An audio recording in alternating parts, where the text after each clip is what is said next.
Bien, ahora corresponde el turno para hablar de la estrosis. ¿Sí? Este parasitismo es causado por las larvas de la mosca Ochozovis que se ubican en las vías respiratorias altas y pues resultan relativamente comunes en las explotaciones de ovinos y de caprinos, y son conocidos como los gusanos de la nariz.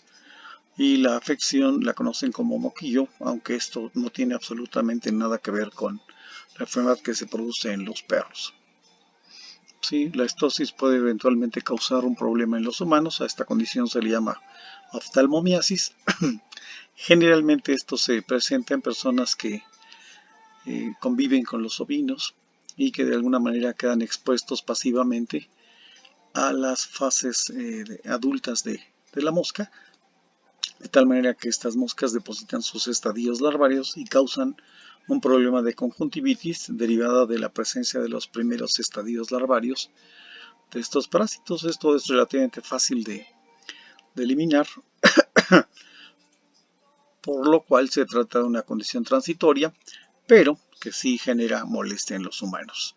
Eventualmente se puede encontrar esto también como una condición de miasis oral, que puede ser resultado de descuido por parte de las personas, y es una condición transitoria. ¿Sí? De manera que los estadios larvarios los vamos a encontrar regularmente en la cavidad nasal, y esto es una situación que evoluciona con los diferentes estadios, de manera que en la cavidad se pueden encontrar los primeros estadios larvarios y ya en los senos respiratorios el segundo y el tercero.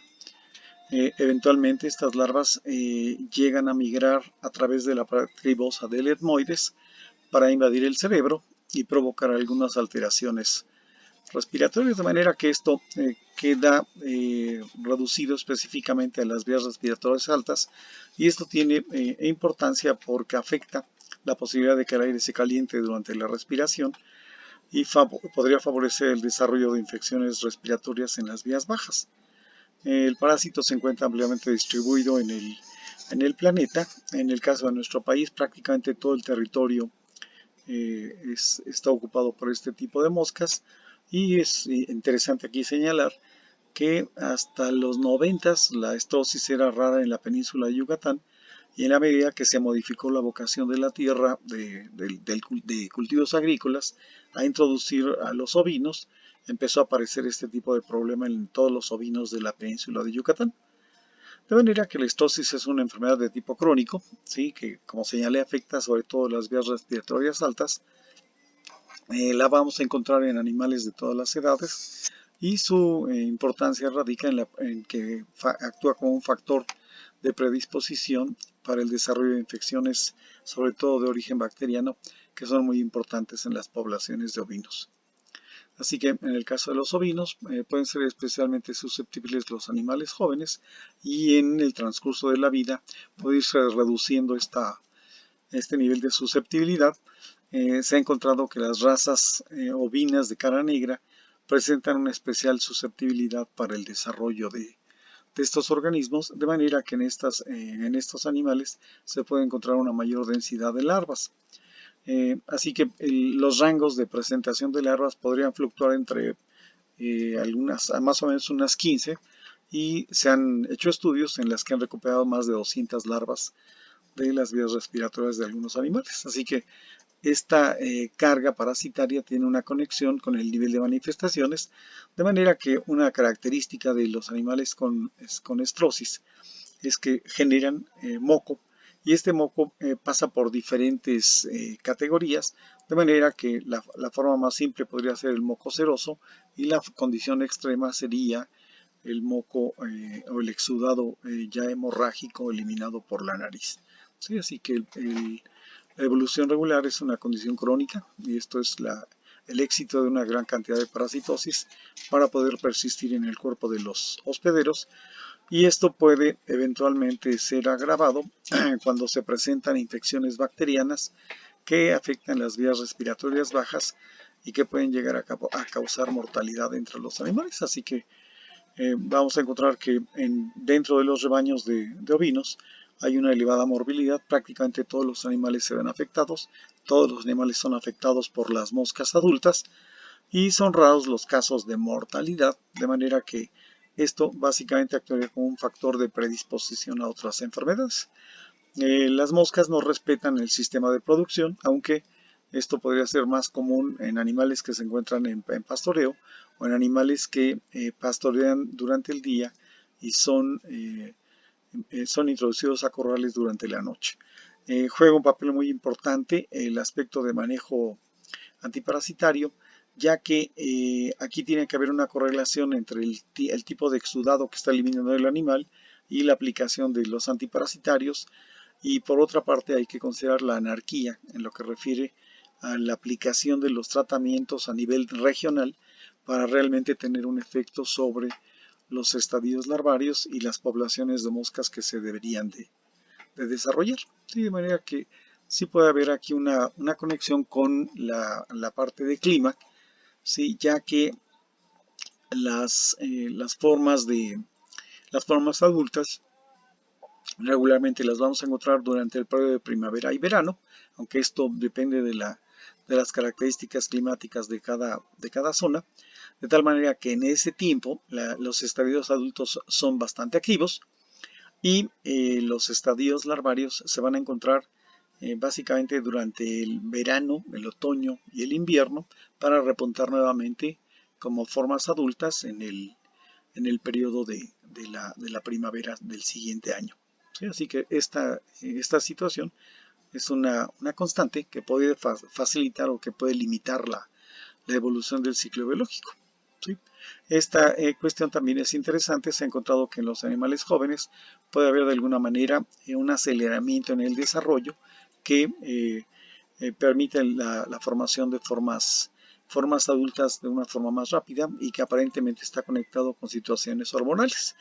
Cabe señalar aquí también la posible activación del fenómeno de diapausa. Este fenómeno se asocia con una detención del proceso de metamorfosis que ocurre a nivel de la fase pupal de Oestrus y que está conectado con cambios drásticos a nivel de clima, ¿sí? Que van a reducir o que podrían hacer muy complicada la supervivencia de los adultos en caso de eclosionar de la pupa en ese momento, de manera que el fenómeno de diapausa puede retardar varios meses la evolución de las moscas adultas y esto convertirse en un factor de restricción. Las pupas de Oestrus son también características, tienden a desarrollarse de forma superficial, de tal manera que si los corrales presentan acúmulos de materia fecal, estos acúmulos permiten que las pupas de Oestrus se mimeticen con las heces de los animales y esto de alguna manera contribuye a que se preserven las pupas o a que se acelere el proceso de metamorfosis derivado de la fermentación de la materia fecal.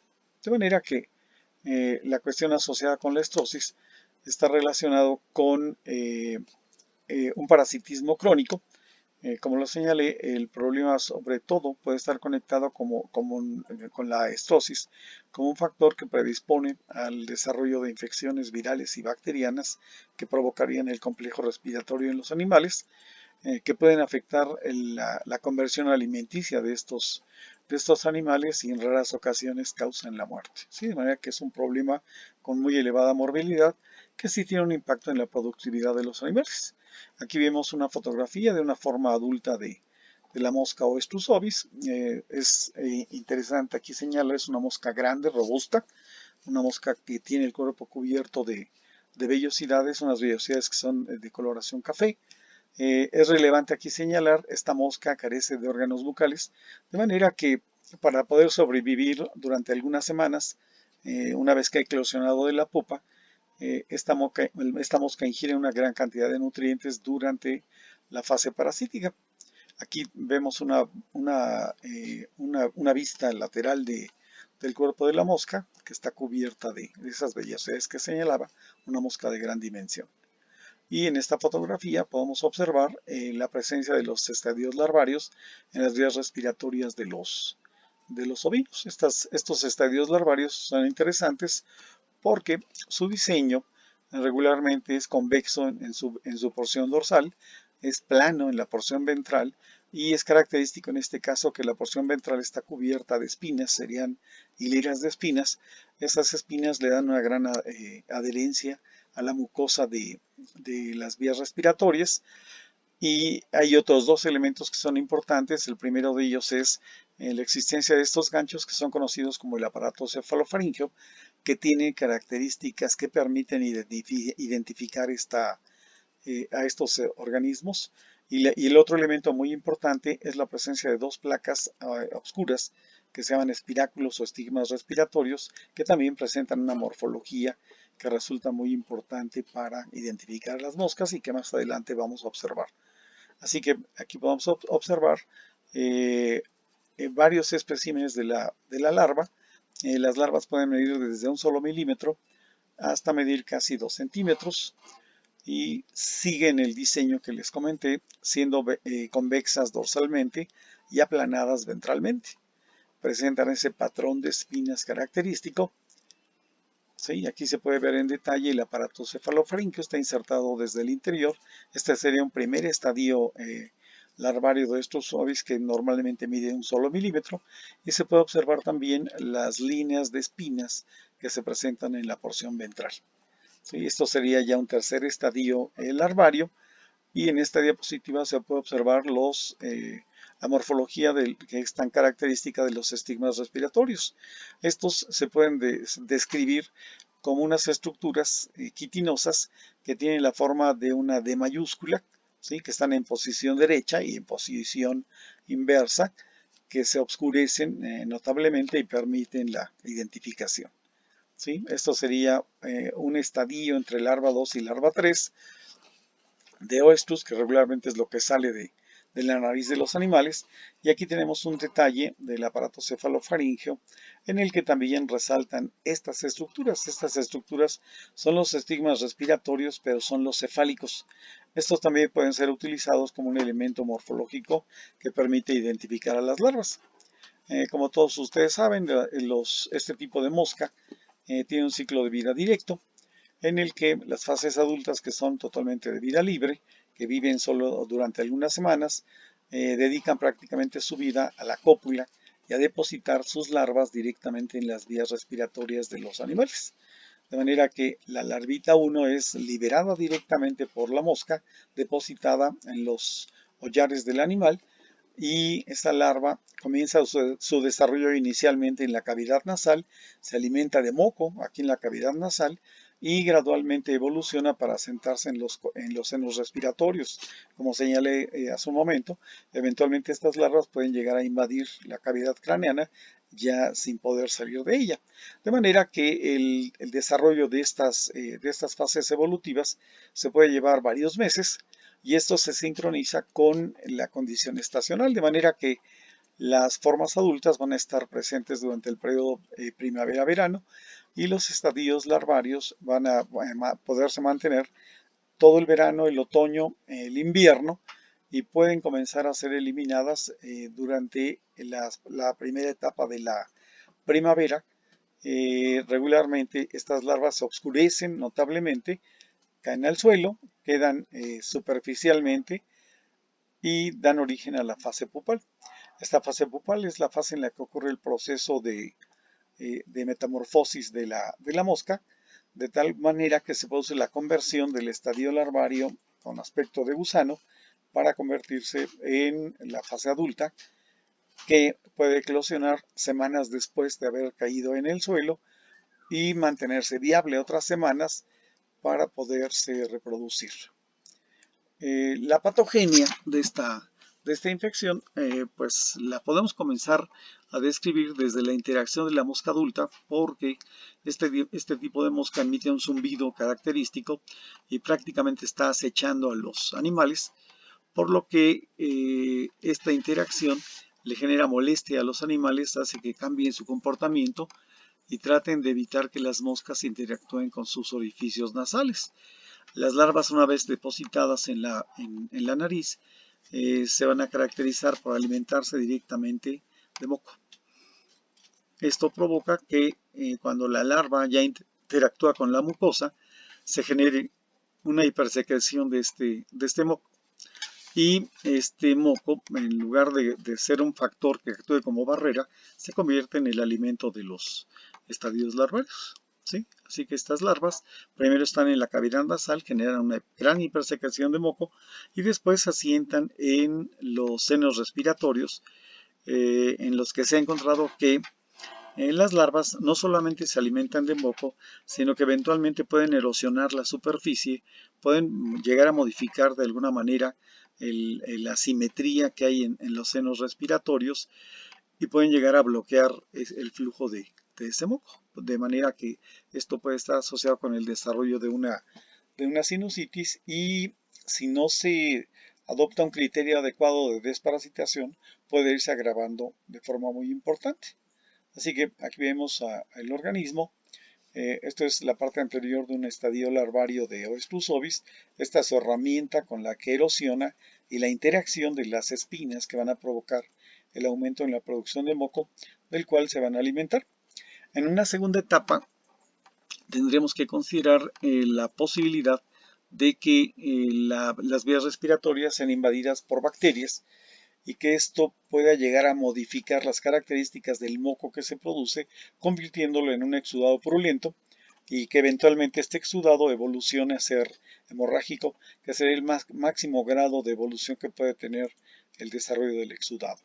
Se ha encontrado que las larvas producen una serie de productos de secreción que funcionan como alergenos, de tal manera que estos alergenos desencadenan la producción de anticuerpos tipo E, que si recordamos están relacionados con una situación citofílica en la que si se fijan a las células cebadas y los basófilos van a provocar la liberación de productos vasoactivos que van a generar un aumento de permeabilidad en la mucosa, van a provocar también la salida de una gran cantidad de líquido y esto contribuye a enriquecer el ambiente en el que viven ellas y resulta totalmente favorable para su alimentación.